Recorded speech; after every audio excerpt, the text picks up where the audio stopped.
sulmoj policin. Zoti Saliani, do kishe një pyetje për policinë e shtetit?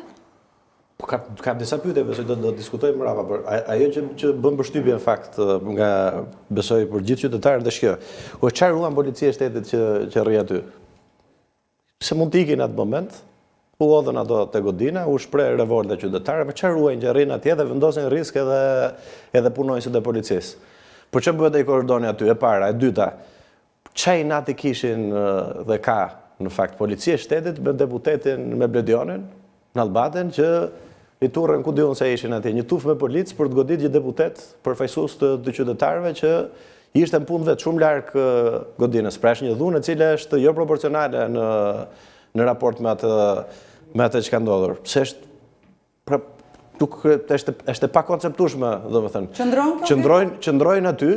Qëndrojnë aty në vijë, në kufi, në atë moment, ndërkohë që mund të largohen edhe kur ka mlef, edhe kur ka reagim qytetar, pa diskutim që kur qytetarët vidhen, kur qytetarët shohin që nuk respektohet ligji, kur shohin që ka rënë institucionet siç po ndodh në Shqipëri, ka një reagim jo vetëm që është i nevojshëm, po është i domosdoshëm për të reaguar në formë revolte. Në fakt, po, Genti, meriton një përgjigje në fakt edhe për opinionin publik, fakti i dhunimit të një deputeti Partisë Demokratike. Duke thënë këtë, pa diskutim që unë uroj shërim sa më të shpejt punojësve të keq paguar të policisë së shtetit, të cilët, po themi, nuk duhet asë që t'jenë aty në atë moment. Çfarë ndodh se kjo është pyetja themelore. Ta marrim një përgjigje zyrtare ka Genti.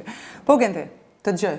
I nderuar Saliani, unë të ndoqa në komentin tuaj, dua t'ju bëj me dije se nuk e di keni qenë apo s'keni qenë tek parlamenti në fazën e dytë të tubimit ku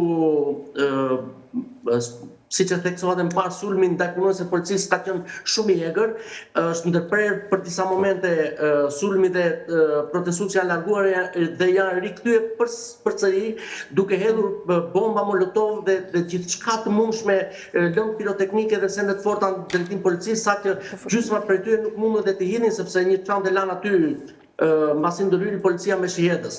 Për sa i përket deputetit, unë thashë është një grup hetimor që po heton, do të hetojë edhe veprimet e policisë. Mua nuk më rezulton që punonjësit e policisë kanë shkuar te zoti Bledion për që të godisin deputetin, gjithsesi grupi hetimor i kryesuar nga prokuroria do ta hetojë edhe. Ka video Genti për këtë gjë, janë me shkopin gome që godasin, por ka dhe një detaj tjetër Genti që meritojmë një sqarim nga ana juaj, edhe fundi dhe nuk të marr më kohë.